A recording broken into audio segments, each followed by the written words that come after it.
Angela here, and welcome back to my YouTube channel.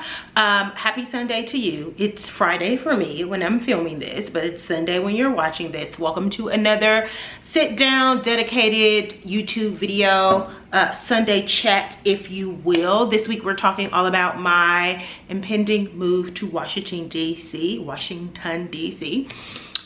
Prayers to all of the family who lost people on that American Airlines flight. That, like, sidebar, that's like one of my worst fears. I am deathly afraid of deep water. So a plane crash into deep water is like two of my worst fears, like, combined. I'm not like a antsy flyer unless there's like a lot of turbulence, but you know, normally I'm on the plane, I'm like more likely to die in a car accident than I am in a plane crash, which is my number 3 worst fear. So which is why I don't drive a lot. I have a little fear of driving too. I have my license, I can drive. I had a car while I was in Nashville, but as soon as I got to Chicago, I got rid of it. Not to make this about me, but with that being said, I just wanted to, we're talking about Washington D.C. I want to acknowledge that right now they are still doing rescue efforts to pull people out of the Potomac. And so it's devastating. It's been a week. It's been a week. But we are going to talk about my move to DC. I get a lot of questions about that all the time when I like mention it, or I get people asking me like, what's up with it? Have you made any leeway on it? I haven't, no, no. It's February tomorrow, and so I'm literally about to start really getting into gear. Like, I've done little things like took a peek at the job market to see what's out there, updated my resume, stuff like that, but I haven't like taken any like for sure steps to, okay, this is the definitive date that I'm moving, looking for apartments, applying for jobs, stuff like that. I haven't done. I want to start with the reason that I am leaving Chicago in general, right? It's not because, it's crazy because I'm leaving Chicago when there seems like there's this like influx of people and interest in the city, which I don't know, for me, I'm kind of happy about, because I never had like this like doomsday like outlook on Chicago, but I think the media has done a number on Chicago and people's perception of Chicago. And here lately it seems like people have been coming despite that and seeing that it is the complete opposite. Like, it's not this war zone that, you know, the media has made it out to be. And I give a lot of that credit to Chicagoans finally like taking back the narrative about their city, especially on social media, especially with the rise of like TikTok, for example, where, you know, you can get quick glimpses from very different, like from people that are living, you know, on every corner of the city, right? You may see somebody like my content look very different than somebody that lives further on the south side, or, you know, from a different socioeconomic background, or a white person up north, whatever the case may be. And so you're getting to see the city from like all angles, and people are like, actually, like, this is a dope ass place. So with all that said, there has been an influx of people being like, oh, Chicago is on my list of places to visit, or when I think about a place that I want to live, Chicago is on the list. And I'm like, I actually love that. I do plan on returning to Chicago. I do plan on Chicago being my resting place. Like, the next time I come back to Chicago, I will do what I didn't do this first time around, which is part of the reason why I am, you know, spreading my wings a little bit, and that is setting down some roots. When I come back to Chicago, and I say about 5 years, I will be looking to buy a home and settle down, and like, this will be my place. So this is where I'm planning to return back to. Now, I'm open to things happening in the next 5 years. I'm literally just jumping out the window and letting God, you know, tell me what's next, instead of like trying to really plan it out other than the jump, right? I'm planning the jump, but everything else I'm leaving in, I'm trusting God for it, and I'm moving when he says move, how he says move. So the reason why I chose DC is because it is, and I mentioned this in a post on Instagram, and I mentioned it on TikTok. DC is one of 2 dreams deferred for me, right? As in cities and places to live. So when I was in undergrad, I was a journalism major originally. When I first started undergrad, I was a journalism major. I started off at Lincoln University of Missouri as a journalism major. And I wanted to go into broadcast journalism. I didn't want to be a news anchor, but I wanted to do, like, I was really into like entertainment television, that type of thing. So I wanted to do broadcast journalism. I also wanted to be a writer. So my thought process was, okay, I was a print journalism major at Lincoln University of Missouri because they didn't have broadcast journalism, but I also wanted to be a writer. So I'm like, fine, I'll do print journalism in undergrad, and then I'll focus on broadcast in grad school. Howard University, great journalism program. So like the minute I got into got into college and got into my major, I started planning my next step, which was going to be Howard University. So I made it through, I got through about 3 years, not about 3 years, my junior year. At the end of my junior year, I'm talking like 3 weeks before the semester ended, meaning I had already started taking finals and everything. I was expelled from Lincoln University. And so I lost all of those credit hours, which pushed me back a year. So when I transferred to Tennessee State University, TSU, the real TSU, I gained a year. So I started my junior year over again. And then when I transferred to TSU, they didn't have a journalism degree. They only had communications, right? So they had different varying communications degrees. So I just went ahead and did like speech comm, right? And it included all of like, you know, some broadcasting work, creative writing, but it also had a focus on speech, like advanced speech. And I was like, I mean, we can pick broadcast journalism up in graduate school, but I don't think like focusing on like speech, right, is a bad thing. So let's go ahead and do speech comm. It has some coursework, like I said, around creative writing. So I got a little bit of everything in it. So I was like, cool, we'll do this at Tennessee State. Now, I want to back up a little bit because before I got expelled, I was in the middle of applying for early admission to grad school to Howard. I was going to graduate in exactly 4 years. I had 12 credit hours left. So that at the time that I got expelled from school, I was taking an 18 credit hour load. I had just won Miss Lincoln. So I was preparing to do that for my final year. So I wanted to front load my, really load my junior year. So both semesters, my, I think the first semester I took like 16 credit hours of my junior year. The second semester I took 18, just so I can get everything that I needed to get done. My freshman year I took like a one of those like math classes that don't count because girl, I was slow at everything else. Math wasn't my thing. So I had some making up to, and then I had to take statistics in summer school. So all that to say, I needed to like take some extra classes my junior year in order for me to graduate exactly in 4 years. And so I knew going into my junior year that I was also going to run for Miss Lincoln. So I just wanted to make sure that when I went into my senior year and into my role as Miss Lincoln, that I would not have like a lot of schoolwork. I wouldn't have a lot to do. So I had maybe 12 credit hours that I needed to, no, it wasn't even 12 because I had a couple electives, but I was going to take 12 credit hours and I would have been done, right? I could have been done actually a semester early because I had loaded so many courses, but I was obviously staying the full year because I was Miss Lincoln at the time. So I just kind of wanted to give that context because like I said, when I got to Tennessee State, I had to pick up a full year. So I did 4 semesters at Tennessee State before I graduated. So instead of graduating in 2006, I graduated in 2007. But I did that shit in 1 extra year. I was not, listen, y'all won't get no more than 2 more semesters out of me. And I did it in that time.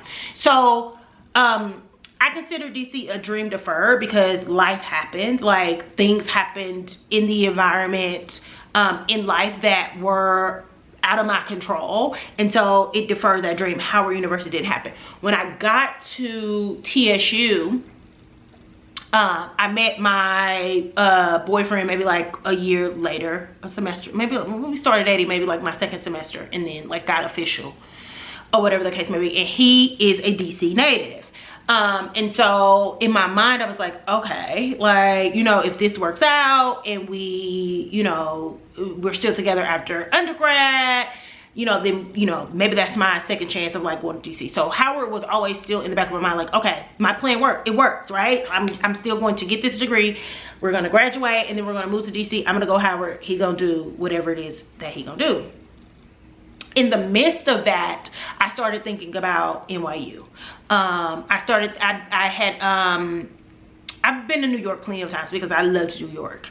And I went on a trip to New York with one of my friends, and I was like, I love this place. Like, I love this place. I'm like, you could go to grad school here. Like, you know what I'm saying? You could go to grad school here. Like, DC didn't happen for a reason. Maybe it's NYU. So I actually applied to NYU and got early admission to NYU for graduate school. And I was doing all of this like in silence because I didn't want to, well, I mean, I guess technically you want early admission. I applied as I was graduating. So, I mean, early admission make it sound like I'm just this smart person. I applied when I was graduating undergrad to go to NYU, and I got in. And I was in a relationship, and, you know, when I graduated, he still had a semester to go or whatever. And so I was like, okay, I'll go a semester later, right? I'll go a semester later. And then he graduated, and then, you know, things happened, and I'm like, okay, well, I'll just go to school in Nashville, right? Because he wasn't ready to move. Let me not say that, because I don't want to blame it on him. I don't want to make it seem like he's the reason I didn't go to New York. That's not fair. I was very comfortable in that relationship. I was being taken care of very well in that relationship. And I was afraid to leave the comfort of that relationship. So I ended up going to graduate school in Nashville, where I was put up and taken care of, right? And he went to school in Nashville as well. And so, like I said, he's a DC native. He has very successful parents that, you know, their whole goal is to like make sure that their son is, you know, successful or whatever. And I'm a part of his life. And so, you know, I get to sort of reap those benefits, right? So like my thought process, the plan that I thought, and maybe we didn't, maybe I just assumed that this was a given, but you had a mom that had a high position job and a stepfather that had a high position job that were like, we will give y'all, like, we will set y'all up. You come back to DC, you get a job, there is a house sitting here. Once y'all get engaged, it's a house in Maryland. I couldn't even afford a house. I couldn't afford that house right now if it was on the market, and neither could he.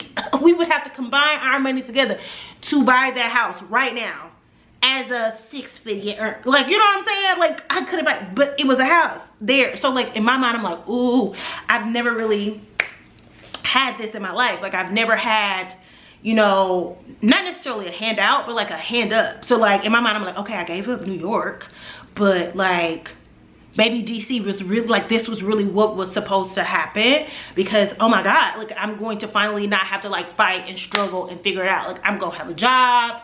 You know, we entered into, like, we in this recession, because after we graduated undergrad, neither one of us could find a job. We were in the recession. So I was waiting. I started off at Target. Then I got a like a HR admin position in Target. I started off stocking shelves at Target, I should say. And then I got this HR admin job at Target, but that wasn't paying enough money. So then I also got a second job at Ruth Chris hosting. So I was doing this full-time job, I was doing this part-time job, and I was in graduate school full-time. And I just was like, ooh, I'm not gonna have to do this shit no more. I'm not gonna have to worry about anything. When this is over, we set up. Anyway, that did not work out. Long story short, or long story long, but we're gonna shorten it up a little bit. It didn't end up working out. Once we graduated grad school, he wanted to go to Atlanta. I I wasn't going to Atlanta. It just wasn't. I had zero interest in going to Atlanta at all. I wasn't doing it. So like we were at this crossroads where like he moved to Atlanta, I was still in Nashville. You know, we still, you know, went back and forth a little bit while we were like distant. And then eventually I just like, I don't want this. I wanted DC. I wanted that life with you there, and you can have that life, like you're entitled to want that life in Atlanta, and I'm not going to like ask you to not do what you want to do. So that did not work out. I don't know, he may have a very different perception of what happened. Like I said, I just assumed that I communicated this to him, but maybe I never communicated it to him. Like, you know what I'm saying? I also was a fucking stubborn bitch back then, right? So it has always been my assumption, my perception that I communicated to him. But like thinking back on 20-something-year-old Angela, I was very much like, you are this years old, you should already know, I shouldn't have to explain it to you. So I wouldn't be surprised if he had a very different perception of the situation. Anyway, DC did not happen, New York did not happen, and I ended up staying in Nashville for a total of 12 years before I came to Chicago for a relationship. I left Nashville and came to Chicago for a relationship. That did not work out. I figured, like after I worked through all of that, I figured this is where God wants me to be. It was serendipitous because what I didn't start the story off with is that I only applied to one school in high school to go to college. I knew for a 100% fact that I wanted to live in Chicago. That's all I ever wanted to do. I'm from Southern Illinois. I'm from East St. Louis. That is the country, right? And Chicago was the big city, and I loved Chicago. I had only been to Chicago once. I had only been here one time, but it only took that one time for me to be like, oh my God, like that is where I'm supposed to be. So my senior year of high school, I applied to UIC. At that time, UIC was mostly a commuter school, and they were just starting to like build dorms for, you know, like a traditional university college. So it was a commuter school. So basically adults, they had like adult programs, they had regular programs, but it would be like, you know, people commuting to the school. It wasn't really like dorms and stuff like that. My counselor literally every week would be like, Angela, please just apply to some more schools. You have a great GPA, you can get scholarships, you could whatever. I'm like, I don't need scholarships. I'm going to UIC, I'm in state, it's not gonna cost no extra money. I'm not gonna have to take out no student loans. Like I don't need, I'm going to Chicago. She would be like, at least apply to other schools in Chicago, like Chicago State, whatever. I'm like, no, I don't wanna go to this school. I'm going to UIC, it's right in the middle of the city. I'm gonna live in a dorm right in the middle, like this is what I wanna do. It did not work out because they were, like I said, just building out dorms, and they didn't have enough for incoming freshmen. They had accepted all of these freshmen and didn't have enough dorm. It was me, my friend Julia, which I refer to all the time as like one of my best friends since high school that also lives in Chicago. This is that we both ended up in Chicago, which is crazy, right? She came a couple years before I did. It was me, her, and her cousin. It was the three of us. Julia and I were going to be roommates, and we came to Chicago for freshman orientation, and that is when we found out we did not have a dorm, and we were likely not to get a dorm. Julia and her cousin were smart, and they applied to other schools. I did not. So when I got home, I was like, I don't have a dorm, I don't know what to do. And I talked to my brother about it, and I was like, well, I'm just going to move into an apartment.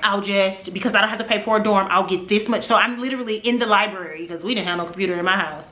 I'm in the library, like pricing out how much a month it would cost for me to rent an apartment in Chicago. I take all of this stuff to my brother. I say, because I don't have to pay for the dorms, I'll get this much back in a refund check. This is enough to pay my rent and bills. And I could just get a part-time job and I can buy like food and stuff. But this will be enough to pay like all of my living expenses in an apartment in Chicago. And I can still go. He could have just told me no. He appeased me. We got in the car, we drove to Chicago, we looked at all these apartments, we found some little studios, whatever the case may be. We got in the car on the way back from looking at apartments. I'm like, yes, we found something. Girl, we got in that corner way back. That man said, baby, you gonna have to sit out a semester. I'm like, what? He like, you gonna have to sit out a semester so you can apply to other schools because you can't move to Chicago by yourself. It ain't happening. And I'm like, why? He like, I just don't trust it. I don't want you in Chicago by yourself. The answer is no. So, you know, it is what it is. I didn't question too much. I just was like, what the fuck am I gonna do? So I literally went home and like went into panic mode. Like, I'm not taking a semester off. Like, all I can think about is in August of 2002, I get to leave this motherfucker and I don't ever have to come back, right? And I'm like, you telling me that I'm finna have to wait until January? It's not happening. So I had some friends going to the University of Missouri. My best friend Denise was like, you know, it's open enrollment. I'm like, I don't even know what the fuck that means. She's like, basically anybody that applies can get in and you can apply at any time. So I went back to that library, apply for that shit, move my financial aid from UIC to Lincoln. Had to apply for some loans because it wasn't enough because now I'm out of state because Lincoln is in Missouri. Within a week, I was at Lincoln, starting my freshman year. So Chicago was also a dream deferred that God brought me back to, right? And so that has sort of been the premise. Long story long, right? Because we about 16 minutes in. Shit, maybe 20 at this point. Long story long, when I started like assessing my life in Chicago during the pandemic, I'm like, I really haven't set down any roots. I love it here, but I haven't done anything. And I don't have any prospects, or I don't see me, you know, getting married or having kids, or, you know, I don't have a job and I don't even care about my career that much to be that attached to a job that I don't ever want to leave it. And I'm like, the time is now. And during the pandemic, I kept talking myself out of it.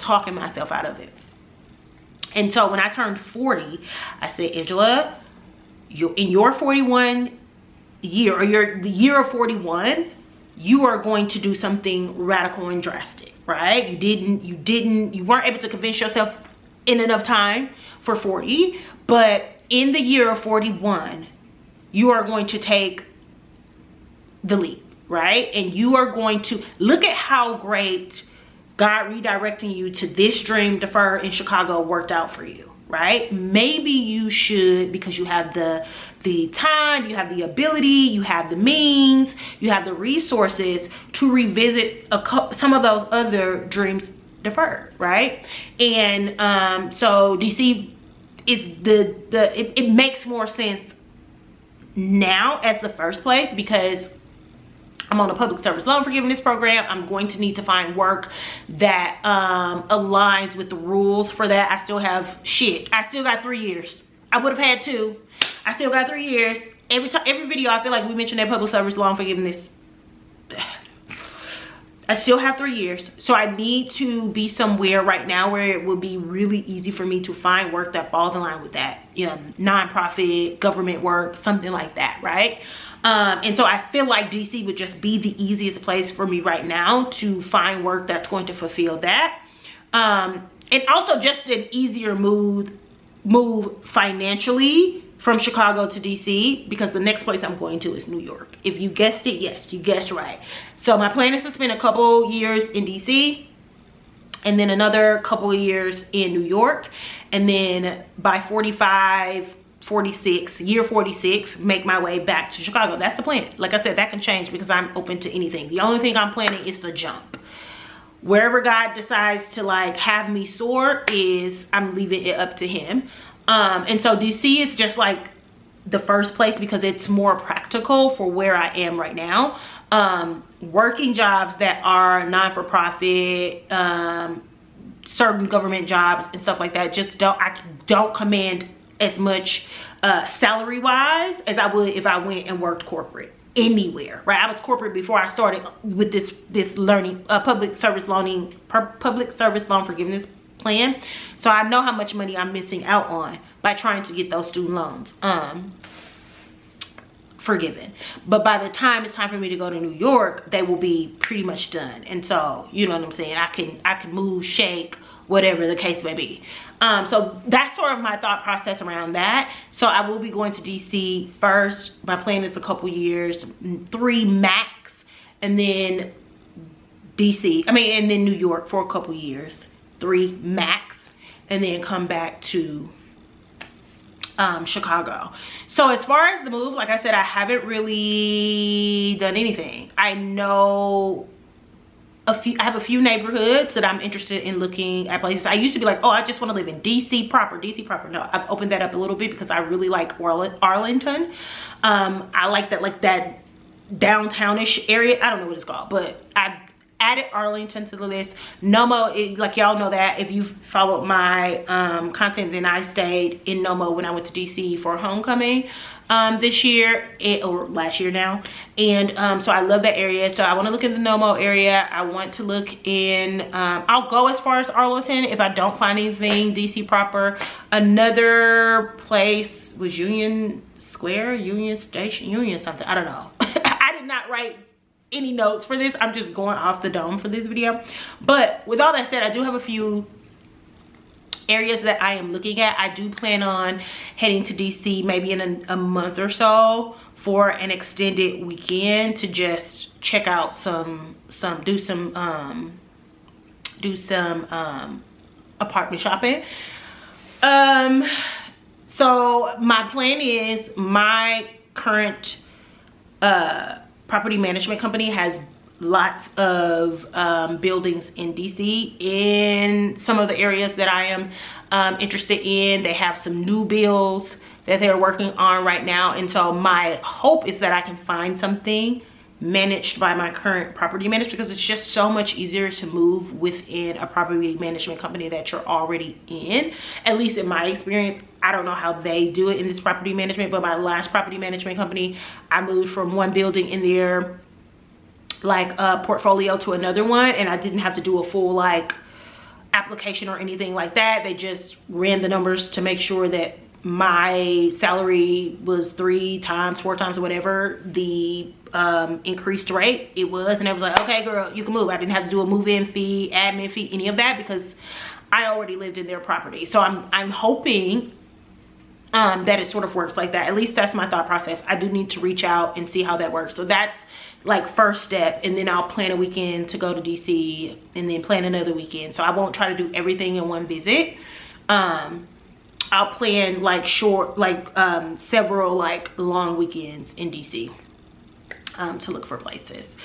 So that's where we are with work and with apartments. So I don't really have much else. I will keep y'all updated on, you know, everything that happens. I don't know how much like apartment hunting videos I'm gonna be making and stuff like that, but you know, we'll go to DC, we'll look at some apartments. I'll keep y'all updated on my next move, all of that. I'm trying to think if there is anything else that I forgot to mention. I don't think, but like if it's something that I didn't mention and you have a question about, just put it in the comments and I'll respond in the comments, or I'll make a follow-up video if y'all care that much about me moving to DC, and answer some of those questions. But I'm really excited. I'm really excited to do something different. I have always been a very risk-averse person. I feel like unless you are a person that has come from an impoverished background, a background where you didn't have anything, it is really hard to let go and be frivolous with time, effort. I'm not just talking about monetary things, with your time, with your decision makings, with your efforts. It's really hard to, you know, take risks. At least it has been for me, from fear of like going back to where I came from. I am extremely afraid to be, you know what I'm saying, without, right? I'm not just talking about money. I have had a couple instances in my life being expelled from school, leaving a great job and career in Nashville and giving all of that up to be with somebody and it's not working out. I have traumatic experiences with change, and so I am trying to work myself like out of that fear. And so this is like the first step at that, right? even me doing these videos and being as active as I am on the internet and all of this type of stuff, this is all a part of a plan that I like set in motion, you know, when I was stuck in that apartment by myself in COVID. And I'm just like, Angela, like what now? Like, you know, talk to yourself, like, let's have conversation. And it's all of these things that I've wanted to do that I haven't done because I'm just so scared. Like, I'm just so afraid of it being snatched away. I don't, you know what I'm saying? It just, my mom was killed when I was 13. And that was extremely traumatic. But I think people might think I'm crazy if I say out loud to them that losing everything in undergrad like that, like being put out of school and like, I just had it so perfect. Like I had everything so aligned. That was probably the most traumatic shit that ever happened to me in my life. And my mama was killed by her boyfriend with an assault rifle. And being put out of school and having my life derailed. And I ended up having to go home earlier than I planned on doing. And not really like knowing what was going to happen. Right? That was the first time since my mom passed away that I didn't really know what happened. Because the moment my mom passed away and I sort of got this freedom of thinking, and maybe that's another video, you know what I'm saying? Like I was a very, I wouldn't say sheltered kid, but I did not come from a household where you had the freedom of thought. Like you didn't get to have your own thoughts, opinions, ideas. You were a child, you stayed in a child's place. So after my mom passed away, my aunt was like very, very lenient, right? And so it was at that time where I really like started to be like sort of like explore some of those like different ideas, you know what I'm saying, thought processes, things that I wanted from my life that was outside of, you know, what I saw around me. And I didn't really feel safe or comfortable to say, well, I'm going to go to college and I'm going to do this, because I didn't know how it was going to be met, you know what I'm saying, in my household. And so the moment I hit high school, I knew. I was like, oh, I had a plan. I know I'm going to college. I don't even know what the fuck that means. I don't know what I'm going to college means, but I'm going, right? Because I had these counselors saying the only way for people like us out of what we were born into is to get educated and to go to college. And I sunk my teeth into that. And I'm sorry, I have to agree. At least for me, like, you know, I know there's people out there that's like, college ain't for me. Listen, yes, I had some bumps in the road, but I would, like, if I was 18 all over again, baby, I would be headed right to somebody's college. So anyway, this has gone, like, off on a tangent. And, you know, like I said, I can make another video just in general about, like, my upbringing and sort of, like, defining myself for myself, because my mom passed at 13 and my auntie has been heartbroken for almost 28 years. So she was there, but she wasn't there, and my daddy wasn't there, and my sisters were parents, so they couldn't really be there. So really making decisions for who I am going to be starting at the age of 13 years old, and sort of like fumbling and bumbling through life, trying to figure it out. Like, you know what I'm saying? Not having anybody to show you how to do any fucking thing puts this level of fear. And then having gone out and made mistakes to like set yourself back and have to go home with your tail between your legs,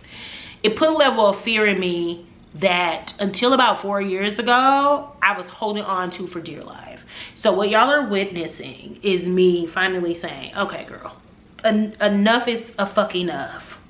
Like, enough is enough. Let's go. Let's fucking go. Anyway, that is going to wrap up the video. Thank y'all so much for watching. As usual, make sure that you like, comment, subscribe. All of my links are in the description, and I will catch y'all in the next video. Again, I'm sure I missed some stuff, some questions about my move to DC and why I chose DC. Or if you just have any additional questions, let me know in the comments. I'll answer them in the comments, or if I need to, I'll make a second video. But that's it, girls. I filmed this on my lunch, and I gotta wrap it up because I gotta get back to work. Bye.